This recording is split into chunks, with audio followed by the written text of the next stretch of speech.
Sebentar. Polisi. Wah. Wah, terus.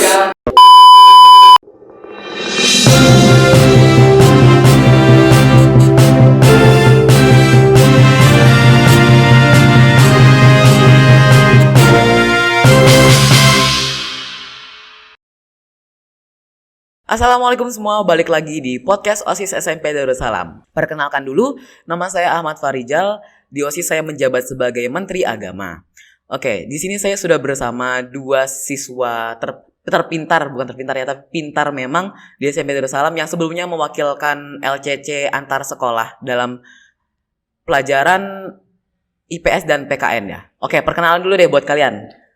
Perkenalkan, nama saya Muhammad Fadli Ibrahim. Saya dari kelas 9A SMP IT Darussalam. Silakan Ilham. Perkenalkan, nama saya Muhammad Ilham dari kelas 9A Zubair bin Awam SMP IT Darussalam. Saya menjabat sebagai anggota di bidang Kementerian Pendidikan. Oke, itu tadi perkenalan dari kalian ya. Kenapa nih kalian tahu nggak kenapa kalian bisa diundang di podcast kali ini? Ya, Tahu dong, kira-kira beginilah ya, buat ditanya-tanya. Ya.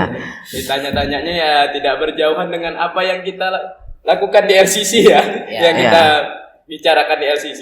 Ya.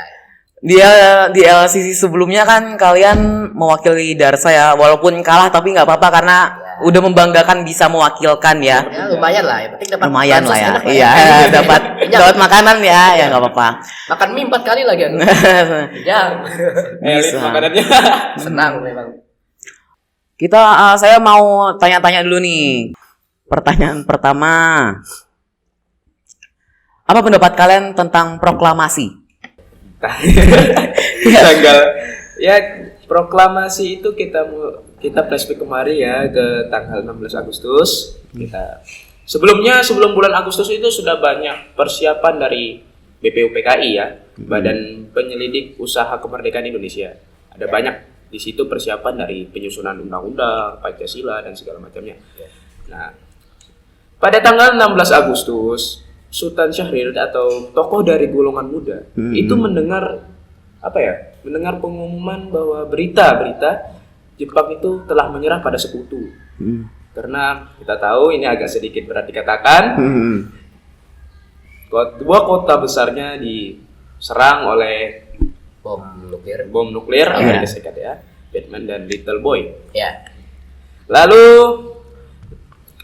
pada tanggal itu 16 Agustus ada beberapa perselisihan antara golongan muda dan golongan tua, di mana golongan muda itu mendesak Soekarno dan Hatta dalam memproklamasikan Indonesia harus segera ini. Kalau tidak, ya paham lah, ya kan? Ada gangguan-gangguan dari luar. Tapi golongan tua menolak apa yang diberikan oleh golongan muda, usulan golongan muda. Mereka lebih memilih untuk menunggu instruksi dari Jepang. Arahan-arahan dari Jepang. Iya, berarti itulah yang kenapa Soekarno diculik di ke Rengas Dengklok ya. Rengas Dengklok itu supaya Soekarno itu tidak terpengaruh dengan pengaruh dari Jepang. Menghilangkan pengaruh dari Jepang. Open-minded lah ya. Oke. Oh, sebentar dulu. Maaf motong dulu ya. Aku mau nanya dulu nih. Sebentar. Aku dari dulu tuh bingung. Bedanya PKN sama IPS tuh apa sih? Rada-rada mirip ya mereka ya? Ya, mirip-mirip. Cuman IPS itu dia lebih kemana ya? Dia ada banyak lah. Dia ada geografi, ada sosial, ada sejarah. Kalau PKN dia lebih ke dalam negeri kita. Misalnya undang-undang, di situ hukum-hukumnya apa, sejarah dalam negeri kita gimana. Oke, gitu ya. Oke. Kurang lebih begitulah. Yang kapan sih terjadinya pembacaan proklamasi itu? Kapan terjadinya? Pada tanggal berapa? Tahun berapa gitu? Boleh jawab. Ini Fadli aja yang jawab ya. Okay. Mungkin seluruh orang Indonesia tidak tahu dengan hal ini. Iya. Proklamasi ya dibaca pada tanggal 17 Agustus 1945 di rumah Soekarno. Jam 10 pagi ya? Iya. Jam 10 pagi. Di Jalan Penggangsaan, saya lengkapi dari Jalan Penggangsaan Timur nomor 56. Oke, ini lengkap ya teman-teman, bisa menambah pengetahuan juga ya, pengetahuan sejarah. tentang proklamasi. Oke, dari proklamasi kita beralih ke PKI nih, PKI. Tanggapan apa sih pengertian G30S PKI menurut kalian? G30S PKI adalah suatu peristiwa pembantaian dari suatu partai Indonesia dalam Orde Lama. Nah, di tanggal 30 September PKI lagi ya gitulah ya, lagi banyak bantai-bantai ya. Iya. Lagi Bantai-bantai ya. beroperasi Ya sedikit berat dikatakan memang. Berat dikatakan. Karena ini sebenarnya isu sensitif bagi bangsa. Iya. Yang paling terkenal dari G30S PKI adalah 6 jenderal dan 1 perwira dibantai habis-habisan.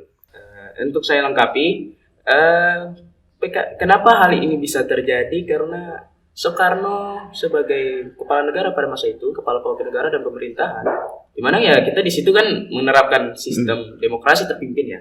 Yeah. Di mana semua kekuasaan berada di tangan presiden. Apapun itu, pola pikir bangsa, keputusan dan kebijakan ada di tangan presiden. Walaupun di situ ada DPR gotong royong. It's okay lah. Presiden Soekarno ini seperti memberi kelonggaran lebih kepada PKI. Oke. Sampai masuk PKI itu sebenarnya partai yang masuk ke dalam kabinet kerjanya Pak Soekarno. Oke. Ya itu kabinet Diwakara kan. Diwakara itu memiliki kursi-kursi yang terisi oleh partai tersebut. Nah, lalu berlanjut karena kelonggaran-kelonggaran ini membuat PKI ini merasa dirinya overpower lah sekarang nama jawabannya ya. Nah, istilah modernnya overpower. Nah, overpower dan diri mereka ya saatnya kami yang berkuasa. Dan mereka melakukan operasi. Operasi mereka itu apa? Tujuannya mengkudeta pemerintahan rezim lama, Orde Lama. Nah, saya serahkan kembali ke Padli. Oke. Ntar dulu, pertanyaannya nyambungi sama jawaban kalian yang tadi ya. Kan PKI telah menguasai banyak dari organisasi massa yang dibentuk Soekarno untuk memperkuat dukungan untuk rezimnya. Dengan persetujuan itu, nah, pendapat kalian setuju apa enggak nih? Tidak ya? Tidak. Kenapa tuh? Kenapa? Tidak setuju? Jelas. Kenapa tuh? Jelas karena tadi kan seperti saya sebutkan. Iya. Dengan kelonggaran itu membuat diri PKI ini merasa bahwa kamilah yang membantu Soekarno itu, istilahnya kamilah yang membantu Soekarno merasa itu. Bangga ya. Iya, merasa bangga. Kamilah yang membantu Soekarno itu untuk mempertahankan jabatannya, rezimnya dia. Oke. Padahal banyak organisasi yang lain. Ya, padahal banyak organisasi lain. Ya, bukan PKI saja, bahkan partai-partai nasional dan partai-partai agama pun terlibat dalam hal itu. Iya. Oke.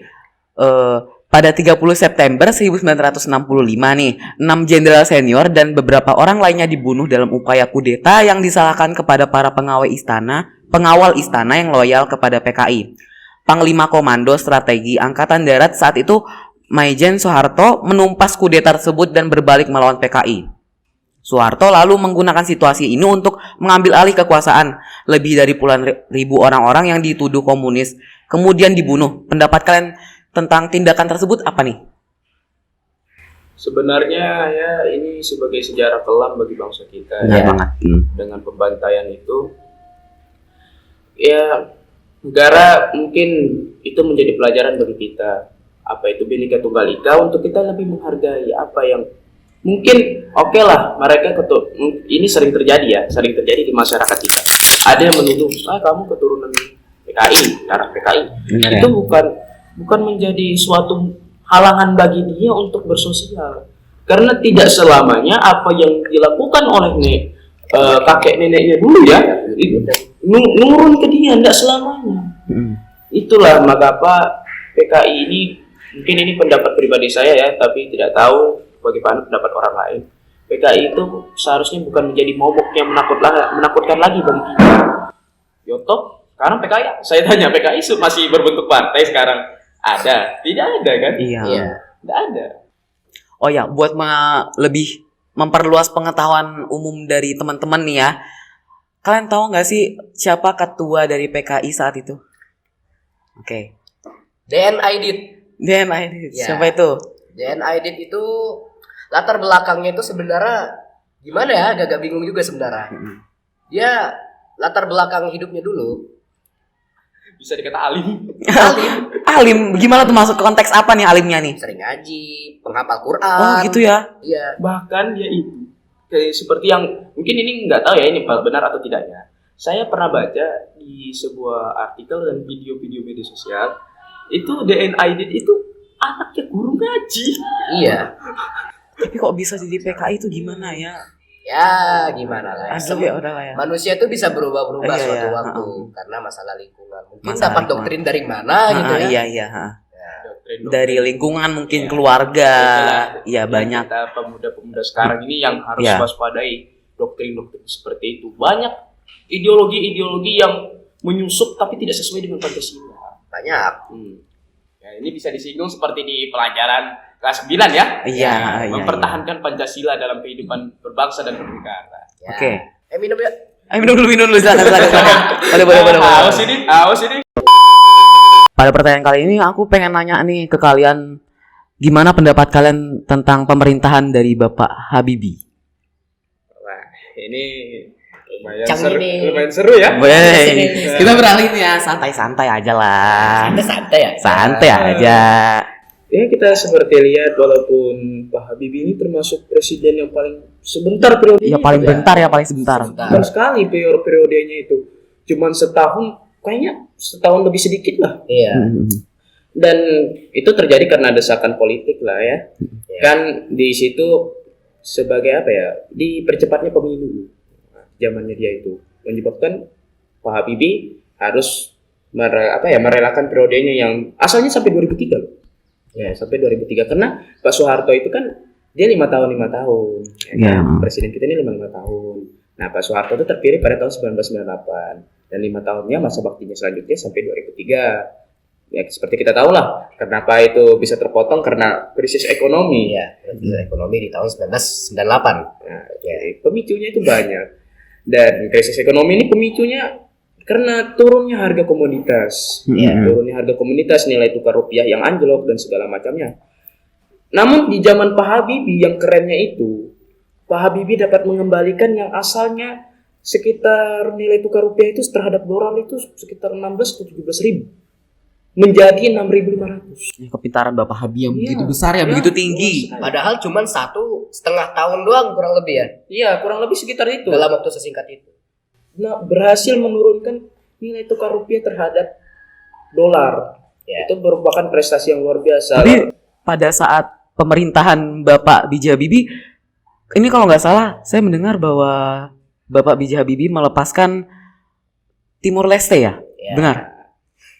Ya seperti kita tahu Timor Leste itu kan pada sejarahnya bukan punya kita juga. Iya, itu kan jajahan Portugal ya. Iya, Portugal. Kalau kita ini Belanda. Kalau Timor Leste itu Portugal. Jadi beda dari sejarahnya sebenarnya sudah beda. Dan menurut Indonesia kan semuanya menjadi milik Belanda, ya kan wilayah Belanda itu menjadi milik Indonesia lagi kan kita bisa lihat lah di operasi perebutan Irian Barat lah, pembebasan Irian Barat. Nah itu sebenarnya itu ada penyimpangan di situ dan itu juga bukan keinginan Indonesia juga. Terkadang juga saya pernah dengar dari aspek apa ya luar negeri lah, pengaruh-pengaruh dari negara-negara lain terhadap Indonesia untuk menguasai kembali Timor Leste, untuk merebut Timor Leste. Dan menurut B.J. Habibie, menurut Bapak Habibie, itu Timor Leste harus bisa menentukan nasibnya sendiri. Harus menentukan nasibnya sendiri. Dia mau merdeka dari Indonesia atau dia mau tetap di dalam Indonesia. Makanya diadakanlah referendum. Referendum ini kan diperkasai oleh PBB dan Australia. Nah, di situ terdapatlah keputusan sekitar 70 atau 80% rakyatnya itu menginginkan merdeka dari Indonesia. Seperti itu. Ya. Dengan referendum itu yang membuat hasil referendum itu apa boleh buat? Ya kan? Akhirnya Lepaskanlah. Dan juga kita tidak bisa kita tuh pernah sempat jadi olokan negara-negara lain. Kan di dalam undang-undang dasar kita, alinea pertama, bahwa sesungguhnya kemerdekaan itu adalah sebab bangsa ya. Nah, itu dijadikan olok-olokan bagi bangsa kita. Kita menghalangi kemerdekaan Timur Leste. Nah, dari situ juga mungkin Pak Habibie ini menurut mereka dia perlulah kita menentukan, biarkanlah kasih hak bagi mereka untuk menentukan nasib mereka seperti itu. Nah. Oke. Dari Bapak Habibie kita berlanjut ke Bapak Gus Dur ya. Oke, pendapat kalian tentang pemerintahan Bapak Gus Dur ini gimana? Hei, Bapak pluralisme ini Hebat lah pokoknya. Semua orang senang. Iya, senang ya semua ya. Kencang memang. Kencangnya Ranggas memang kok. Semua itu senang. Yang paling saya kagumi dari Pak Gus Dur itu bagaimana dia menjaga toleransi antar umat beragama. Makanya beliau itu dijuluki Bapak Pluralisme. Nah, kita tahu, ya saya sebutlah rasnya ini ya. Ras Tionghoa ini seperti didiskriminasi sekali di Indonesia. Iya benar banget. Iya kan, orang-orang yang Tionghoa itu yang berhubungan dengan Tionghoa itu seperti diberi kekangan gitu nah. Tindas. Iya, mereka tuh entah kenapa seperti itu. Mungkin dari zaman Orde Baru yang mungkin pernah isu PKI ya. Iya. Isu PKI. 1998 Sekalian terjadi perasisan terhadap mereka gitu ya. Dan itulah mengapa zaman Pak Gus Dur ini super luar biasa. Negara kita yang mau hampir terpecah. Era reformasi ini sebenarnya kayak kembali ke kemerdekaan awal. Yang kemerdekaan awal itu kan jiwa-jiwa kita itu kan jiwa-jiwa masyarakat pada itu ingin merdeka sendiri kan. Nah, ingin lepas dari Indonesia apa segala macam, ingin terjadi perpecahan lah. Dan padam di Orde Baru. Di era reformasi kembali lagi rasa itu, endorisme itu kembali lagi dan berhasil dipadamkan oleh Bapak Gus Dur. Namun sayangnya Pak Gus Dur harus lengser dari jabatannya pada tahun 2001, di mana MPR menggelar sidang istimewa tingkat tinggi untuk menentukan nasib Pak Gus Dur ini. Ya. Dan keputusannya bulat bahwa Pak Gus Dur harus diberhentikan. Ya. Kenapa Pak Gus Dur dihentikan? Karena beliau dituduh atau ada dugaan beliau ini tersandung skandal korupsi. Ya. Tapi dalam tuduhan itu benar apa tidaknya? Tidak ya? Belum tentu. Tahu. Oke. Mungkin ini hanya proyek MPR atau memang beneran. Ya, Wallahu a'lam ya. MPR ya. Wallahu a'lam kita ya. Kita nggak tahu lah. Ya terserah mereka sudah lah ya, urusan mereka di situ. Ya, yang tahu-tahu udah aja. Lewat ya gitu ya, YTT Yang tahu-tahu aja. Oke. Kita beralih lagi ke Presiden perempuan pertama Indonesia, Ibu Megawati. Gimana nih? Ibu Megawati anak dari Bapak Soekarno. Anaknya dari Bapak Soekarno. Ya, Presiden Soekarno. Gimana pendapat kalian dalam pemerintahan Ibu Megawati ini? Ya, gimana ya? Nah, ini terbuka aja kita ya. Kita pendapat yang pendapat umum lah. Umum. Ini Padli aja deh ya. Bisa kayak pengkritikan juga tidak apa-apa asalkan tidak berlebihan, tidak over. Ya, cukup bagus lah ya. Semua presiden tuh pasti ada plus minusnya. Ya, bagusnya dari Presiden Megawati itu pertama beliau ini kan kita tahu Ibu Megawati ini jadi memiliki julukan. Iya. Apa itu? Presiden perempuan pertama. Perempuan pertama dan ibu penegak konstitusi. Waduh. Nah, apa itu penjelasannya? Di Indonesia ini kan kita tahu bahwa konstitusi kita ini sudah undang-undang dasar ini itu sudah diamandemen 4 kali. Ya. Dan terjadi terakhir di zaman Ibu Megawati. Seperti itu. Dan di zaman Ibu Megawati ini kita tahu juga Indonesia terkena embargo ekonomi, embargo senjata dari Amerika ya? Ya, Amerika. Di mana beliau harus berjuang mencari alat-alat militer kita ini ke selain negara-negara barat. Contohnya Rusia lah ya. Rusia. Dan Bu Megawati dan Pak Putin itu ya kita singgung lah ya. Ini negara-negara luar kita singgung juga. Oke. Tidak apa-apa ya. Tidak apa-apa lah ya. Pak Putin. Oke. Bapak Putin mohon maaf dulu ya Pak ya. Pak Putin jangan tembak dulu. Iya, jangan tembak dulu ya Pak Putin ya. Jangan. Kita ini bicara biasa aja. Bicara biasa aja Bapak ya. Bu Megawati itu cukup dekat dengan Pak Putin. Cukup dekat ya? Iya, cukup dekat. Ya.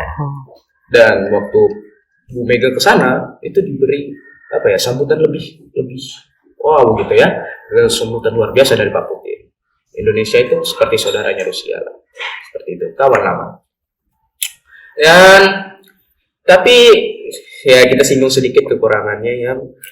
Pada masa pemerintahan dia ini Indonesia itu masih menghadapi kemiskinan dan beliau itu mengeluarkan kebijakan-kebijakan yang luar biasa juga ya, pengentasan kemiskinan. Lalu ada beberapa kekurangan, yaitu seperti terjadinya apa ini yang BUMN tuh? Iya, privatisasi ya, aset-aset BUMN itu di salah satunya PT Indosat dan juga PT Semen Gresik. Iya, seperti itu. Dan menangkap para petinggi anggota GAM lah ya yang bersenjata lalu mendirikan akademi itu. Nah, ini keberhasilannya ya, kegagalannya itu penanganan BLBI. Oke. Kasus BLBI. Aku pengen nanya nih, gimana pendapat kalian apabila presiden selanjutnya presiden yang tanpa partai gitu, gimana? Oh, yang Saya sering nih debat sama Ilham masalah ini nih, sama Fadli juga ya. Kalau Gimana menurut saya ya tanpa partai. tanpa partai. Tanpa partai. Mungkin Indonesia harus mencoba, mungkin bisa era baru ya. Ya. sebenarnya ya silakan lepas itu. Selama orangnya bagus ya udah. Selama latar belakangnya juga mendukung ya bagi saya ya bagus-bagus aja mungkin. Paling penting tuh sikap lah. Sikap lah. Semua misalnya tanpa partai ya, tanpa pendorong, pokoknya yang penting orangnya gimana bagus gitu. Walaupun tanpa partai ya aman-aman aja. Nggak tahu Ilham gimana? Nah, menurut saya sih hal itu masih masih seperti hal yang ragu-ragu untuk dilakukan. Karena kita tahu pengaruh partai politik pada paslon pasti sangat besar. Besar sekali. Kencang. Ranggas memang ya, Ranggas kencang. Dan menurut saya itu bukan opsi yang bagus, cuman kita harus melihat bagaimana keadaan Indonesia ke depan. Apakah bisa terjadi seperti itu? Tapi kalau menurut kalian boleh nggak nih dicoba? Boleh nggak? Boleh lah. Boleh lah. Masa nggak boleh? Boleh lah ya. Negara demokrasi. Iya, dia harus semuanya bisa ya. Kalau nggak bagus dilengsirkan Ya, aja. aduh. Agak berat memang pembahasannya. Agak masuk jurang. Ya. Aduh, Fadli memancing nih ya. Oke. Ya, kita kalau melengsarkan itu mungkin kita dari rakyat, masyarakat. Iya. Masyarakat menilai seperti apa. Ya. Presiden kita ini bagus atau tidak. Dan pasti kalau sudah rakyat ngamuk ya Wah, itu udah ada bisa apa-apa. Udah ya. Kan kekuatan pemimpin itu pada rakyatnya. Demo dah Ya, gitu. demo Sudah. jadilah. Sudah jadi, sudah bisa sudah. Tapi ya gimana ya? Setiap presiden tuh, setiap pemimpin tuh pasti ada kelebihan dan kekurangan. Iya, Jadi Bang, wajar-wajarnya gitu. Iya. Ya, karena balik lagi manusia nggak ada yang sempurna ya. Iya. Yang sempurna tuh apa? Allah. Sudah itu ya. Ya, soalnya kan Allah bukan manusia tapi Tuhan kita yang Maha Esa ya. Oh ya, Tuhan yang Maha Esa. Kita dapat berbicara lah kalau masalah itu banyak terjadi gitu ya. Banyak di Indonesia itu banyak terjadi masalah-masalah ekonomi dan segala macamnya, kesenjangan sosial dan persaingan partai politik yang mungkin menjadi. Ya, kita singgung sedikit lah beberapa bulan ini kita lihat bedaannya ya, berita-beritanya. Berita-beritanya itu bagaimana partai politik saling bersaing untuk 2024. Woi, ya besar sekali ya, semakin memanas gitu ya. Banyak koalisi-koalisi yang terbentuk antar partai gitu. Ya, padahal masih 2 tahun lagi ya. Ya, Persaingan makin kuat ya. makin kuat. Padahal sisa baru 2 tahun lagi lah, masih lama lah. Tapi sudah terjadi. Udah mulai panas nih. Tapi tidak dipungkiri memang persiapan butuh lebih cepat lagi ya, lebih cepat, lebih baik. Ya, lebih baik. Ya. Itu. Butuh persiapan yang kuat untuk ini gitu. Ya. Aku sempat dengar juga nih, Aceh katanya sempat mau misah dari Indonesia. Ya, seperti yang tadi disebutkan Ilham kan tadi GAM. GAM itu singkatan dari Gerakan Aceh Merdeka. Oh gitu ya, aku nggak ngerti makanya aku nanya gitu ya. Oh. Ya. Emang agak yang dalam IPS nih ya, PKN. GAM ini ya kita tahu lah awal mulanya itu dari pemberontakan DITI. DITI apa tuh? DITI ini kan apa ya? Pokoknya kayak Pemberontakan yang menginginkan negara Islam terbentuk di Indonesia. ya. Dan seperti kita tahu pemimpinnya dari Aceh itu pertama namanya Daud Berure. Itu Tengku Daud Berure. Ya kan saya kurang bisa baca ya. Pokoknya jelas tulisannya seperti itu. Dan terus berlanjut. Konflik Indonesia dengan GAM ini terus berlanjut. Pada saat itu panas-panas sekali ya, benar rame banget di sosmed masalah Aceh ingin misah gitu ya. Iya. Dan perdamaiannya itu baru terjadi di zaman Pak SBY. Nah, ini kita bisa menyinggung sedikit ke zamannya Pak SBY nih. Pak SBY itu di zamannya itu sebanyak terjadi perdamaian-perdamaian. Makanya Bapak Perdamaian Indonesia itu julukannya diberikan kepada Bapak SBY. Ya, gitu. Di tahun 2004 di Swiss, di mana Hasan Ditiro dengan Pak SBY atau perwakilannya lah, saya kurang tahu, saling menandatangani perjanjian perdamaian. Itu gencatan senjata lah gitu ya. Oke. Dan banyaklah daerah-daerah itu yang selain enggak Aceh aja, banyak yang daerah-daerah ingin berpisah. Kan DITI ini kan sempat dibahas di buku kelas 9 kan? Ya, ada tuh yang di bab pertama tuh ada tuh. Ya, itu kan di bab 9 bab pertama kelas 9 ini kan menjelaskan bagaimana cara kita untuk mempertahankan Pancasila dari zaman ke zaman. Dan kita tahu Pancasila ini kan sifatnya dinamis dan reformis kan. Ya. Sering berubah-ubah. Banyak perubahan-perubahan yang dapat kita lakukan.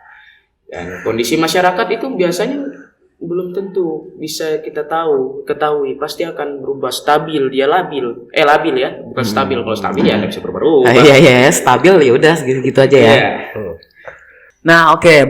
Kali ini kita akan sekarang kita nanya-nanya ini buat para audiens. Ada pertanyaan apa yang mau ditanyakan kepada dua orang pintar nih ya, yang dari tadi udah kita ajak ngobrol-ngobrol.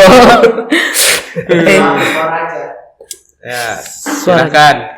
Silakan. Jika tidak ada langsung tutup aja ya. Enggak gitu dong. Menghindari pertanyaannya Bapak satu ini. Ya. Jangan yang brutal ya. Ini ada pertanyaan pertama dari audiens pertama. Baik. Pada krisis ekonomi, harga minyak, gas, dan komoditas ekspor lainnya yang semakin jatuh, rupiah jatuh, inflasi meningkat tajam, dan perpindahan modal cepat. Nah, menurut kalian, saat kalian berada pada zaman krisis ekonomi tersebut, bagaimana cara kalian untuk menangani? Nah, oke, itu dia pertanyaannya. Boleh dijawab ya, siap? Oke. Oke, dijawab. Ya, silakan. kita tahu krisis ekonomi ini mungkin bukan berpengaruh maksudnya itu berpengaruh ke segala aspek gitu kan, pasti sampai ke masyarakat, dan masyarakat juga harus bisa menyikapinya. Sebagai langkah awal, negara itu yang harus menjamin masyarakat. Pasti dalam krisis ekonomi itu pasti negara harus menjamin masyarakat, baik kebutuhan pokoknya atau apanya. Tapi kita sebagai masyarakat harus bisa memiliki inisiatif tersendiri lah. Kita dalam melakukan untuk mengatasi itu dengan menjaga ketenangan. Seperti kita tahu krisis ekonomi kemarin itu di tahun 98 Ya, tahun 98. terjadi kerusuhan. Itu didorong dari diri masyarakat yang sudah tidak sabar, dan juga tidak ada jaminan dari negara. Mau berasal dari diri sendiri ya. Semuanya itu harus berasal dari diri sendiri. Benar. Pertama kita yang paling penting adalah menjaga stabilitas keamanan negara dulu. Jelas. Ini pasti dari diri masyarakat. Ya, karena semua nggak bisa bergantung pada petinggi-petinggi ya. Kita juga harus berasal dari diri kita sendiri ya. Seperti itulah. Oke, itu menurut saya ya. Ada sih ada kita nih, Kak. Oh, dari belakang kamera nih. Oke, dari operator nih ya. Baik. Sekarang Indonesia udah merdeka. Iya. Ya. Udah nggak ada lagi yang namanya. Alhamdulillah. Insya Allah. Amin. Merdeka ini kita sebagai bangsa kita harus ngapain? Sebagai anak bangsa nih kita harus ngapain untuk menjaga? Iya. Harus belajar. Nah, itu harus belajar dengan giat ya. Karena salah satu bentuk kita untuk berjuang sekarang adalah belajar, bukan main. Nah, itu dia ya. Kencang memang kalau jawabannya ya. Kencang memang. Saya lengkapi ya. Ya. Di masa sekarang itu masa semua orang akan bersaing, baik dari segala aspek, ya kan, dari pendidikan, politik yang paling sering ya, oke? Ya, pokoknya ya itu. Kita tapi sebagai para remaja, para pemuda, kita harus lebih plong pikiran kita untuk mefokuskan diri kita pada pendidikan kita atau pelajaran-pelajaran yang perlu. Untuk melanjutkan generasi selanjutnya ya. Kita ini pewaris bangsa dan kita harus punya pengalaman dalam punya pengalaman dari pembelajaran yang kita dapat. Nah, sebagai keahlian kita untuk menghadapi masa depan, dan Indonesia bisa dipandang lah untuk bisa dipandang sebagai bangsa yang memiliki kecerdasan yang di atas rata-rata Iya, juga. benar. Ya, seperti kita kutip lah sebagai contoh lah tokoh yang paling kita hormati kecerdasannya Pak B.J. Habibie. Pak B.J. Habibie juga ya. Seperti kita singgung tadi ya. Saya ketiga nih. Oke. Baik. Bagaimana menurut Anda kalian ya tentang oknum-oknum abdi negara Oke. Oh, ini narasumber. yang menyalahgunakan jabatannya? Aduh, oke. Oh, waktu itu kita di hari pertama Zoom untuk belajar kita pernah debatin ini ya. Ya. Ya benar ya, bertiga atau berempat sama Safli juga ya. Oh, yang itu ya? Iya. Oh. Di Zoom itu ya. Ya. Untuk Ingat. oknum-oknum yang seperti itu, Alangkah lebih baiknya sadar diri bertanggung Iya. jawab. Sadar diri. Ya perlu sadar diri itu perlu nomor 1 ya. kesadaran bahwa Kesadaran. jabatan itu adalah amanah, bukan kita untuk mau begaya-begayaan untuk kekuasaan. Bener kekuasaan. banget. Ya kita nggak usah lah terlalu jauh untuk mengambil pejabat-pejabat yang tinggi lah. Seperti di sekolah saja. Misal ketua kelas ya kan. Iya. Ketua kelas yang menyalahkan kegunaan kekuasaannya. Jadi diktator di dalam kelas. Iya. Itu. Bapak ketua kan kelas. Oh ya, saya lupa ya. Saya belum kasih tahu ya. Saya ketua kelas 9A. Iya. Ya, saya ini agak sedikit diktator sih. Iya, saya ya kan mencerminkan diri sendiri memang Bapak saat ini. Itu Iya. tidak boleh dicontoh ya guys, tidak boleh contoh. Yang kedua apa? Bertanggung jawab. Ya, bertanggung jawab jawab. atas apa yang dia Diamanahkan, lakukan. Ya, banyak kejadian-kejadian seperti itu dan jangan kita itu kalau sudah berkuasa kita akan sekali ngelihat uang, Ya, hanya sebatas pengen uang, pengen keren-kerenan. Nah, ya. Amanah ditelantarkan. Nah, itu jangan seperti itu. Jangan semena-mena. Kita bisa mencontoh Nabi Muhammad SAW.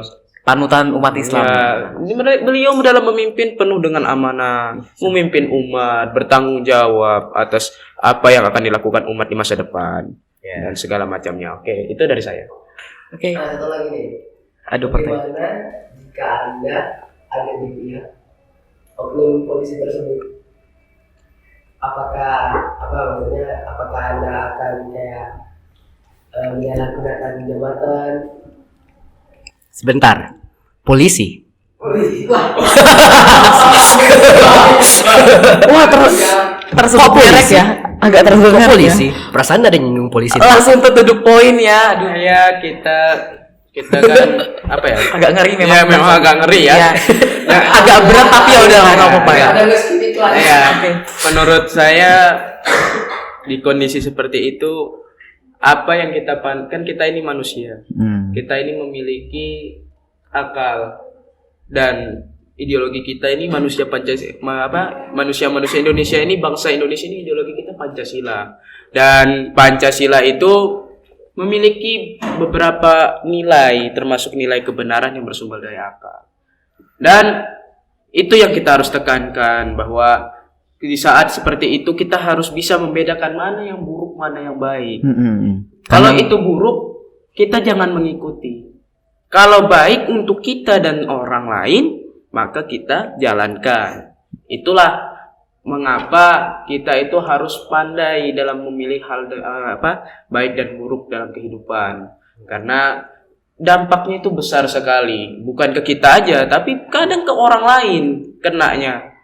Oke. Ya karena itu balik lagi ke awal tadi yang seperti dibilang ya, semuanya tergantung dari diri kita sendiri ya, berawal dari kita kita di sendiri. Nah, itu kepercayaan diri kita sendiri terhadap diri kita sendiri. Cukup jelas? Oke. Oke. Sudah semua pertanyaan? Habis. Oke.